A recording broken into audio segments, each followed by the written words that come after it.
রাজনীতির সাথে কোরআনের কোনো সম্পর্ক নাই। এই নেতারই যদি জিজ্ঞেস করেন সূরা ফাতিহার তরজমা কি, ওর কিন্তু মাস্টার স্ট্রোক করবে। সূরা ফাতিহার তরজমা যে জানে না, এ কেমনে বুঝবে কোরআনে রাজনীতি আছে না নাই? এখন কি আমি প্রমাণ দিব কোরআন শরীফ থেকে? এই কোরআন কারীম সূরা হজ আল্লাহ 41 নম্বর আয়াতে বলেছেন, আল্লাযীনা ইম্মাক্কান্নাহুম ফিল আরদি আকামুস সালাহ ওয়া আতাউয যাকাহ ওয়া আমারু বিল মারুফ ওয়া নাহাউ আনিল মুনকার ওয়ালিল্লাহি আকিবাতুল উমুর। যদি আমি মুহাম্মদ সাল্লাল্লাহু আলাইহি ওয়াসাল্লামের ঈমানদার উম্মতদেরকে রাষ্ট্র ক্ষমতার মালিক বানাই, তারা নামাজ প্রতিষ্ঠা করবে, যাকাত আদায় করবে, সৎ কাজে আদেশ করবে, অসৎ কাজে নিষেধ করবে, তা আপনি রাজনীতি করবেন না, রাষ্ট্র ক্ষমতায় যাবেন কেমনে?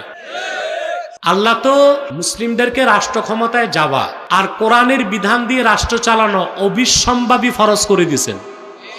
এই জন্য ইসলামের রাজনীতিকে যে অস্বীকার করবে সে কাফের হয়ে যাবে।